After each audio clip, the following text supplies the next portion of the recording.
Hello বন্ধুরা, দেশ ও দেশের বাইরে থেকে যে যেখান থেকে আমার ভিডিও দেখছেন, আজমির বাংলা সংসে আপনাদের স্বাগতম।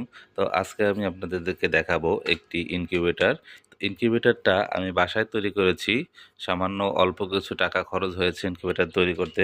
তো ইনকিউবেটরটা দেখেন আমি কত সুন্দর করে সিকিউরিটি টেপটা দিয়ে মুড়ে নিয়েছি।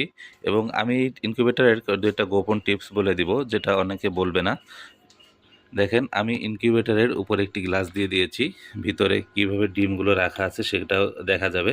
যখন লাইটটা জ্বলছে দেখেন ডিমগুলো দেখা যাচ্ছে। তো আমি এটাতে ব্যবহার করেছি XHW3001 কন্ট্রোলার। তো এই কন্ট্রোলারটা ব্যবহার করে আমি মোটামুটি ভালো ফল পেয়েছি আগেও, এবারও আবার নতুন করে বসালাম, দেখি কতটা ভালো সফলতা পাওয়া যায়। তো আমি এখানে একটি আর্দ্রতা মেশিন নিয়েছি। তো দেখেন আমার আর্দ্রতা এই মুহূর্তে 57% দেখাচ্ছে। প্রথম সপ্তাহে ডিম ফুটাতে গেলে 50 থেকে 55 এর ভিতরে আর্দ্রতা থাকলেই যথেষ্ট। তো আমার এটাতে 57 দেখাচ্ছে, কিছু সময় আগেও 60 দেখাইছে। এখন একটু আর্দ্রতা হয়তো কমে গেছে, আমি একটু খুলেছিলাম, এই জন্য ওটা আবার ঠিক হয়ে যাবে। তো আমি আপনাদের দেখাচ্ছি এটার গোপন একটা টিপস আছে, সেটা হচ্ছে আমরা তো ফ্যানটা ব্যবহার করি, ফ্যানটা ব্যবহার করে অনেকে ফ্যানের পিছনে ছিদ্র করে দেয় না।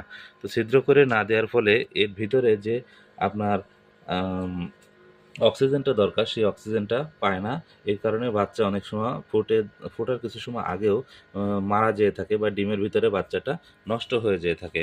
তো এইভাবে আপনারা ইনকিউবেটর যদি তৈরি করেন তাহলে বাচ্চা মরার সম্ভাবনা অনেক কম। এবং এই পিছন সাইডটা দেখেন আমি এখানেও দুটো তিনটা ফুটা করে দিয়েছি। এই ফুটাগুলো আমি এখন আপাতত টেপ দিয়ে আটকে দিয়েছি, কারণ হচ্ছে আর্দ্রতা কমে যাচ্ছে।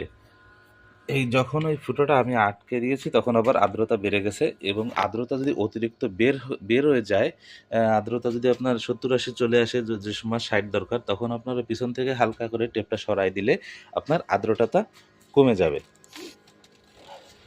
কিন্তু আবার বাচ্চা ফোটার সময় ওইটা আবার খুলে দিলে অক্সিজেনটা বাড়বে। তো দেখেন আমি পরীক্ষামূলকভাবে কিছু ডিম আমি এখানে বসিয়ে দিয়েছি। তো আমি হাঁসের ডিম এবং মুরগির ডিম দুটোই দিয়েছি, দেখি আমার কোনটা ভালো হ্যাচিং রেট আসে।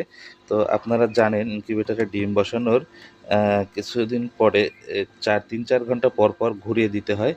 এবং ডিমগুলো আপনার যখন হ্যাচিং রেট আসার সময় হয়ে যায়, অর্থাৎ 18 দিন বয়স হয়ে যায় ইনকিউবেটরে তাপ দেওয়ার, তখন আর এই ঘোরাঘুরি নাড়াচাড়া করা যাবে না। ওদেরকে নির্দিষ্ট একটি ভাবে একটা থালা দিয়ে অথবা পেপারের কাগজ দিয়ে তারপরে আস্তে করে রেখে দিতে হবে। তো 21 দিন পরে, এজন্য দেখেন আমি সুন্দরভাবে ডিমটা এভাবে রেখেছি ট্রের ভিতরে। তো আপনার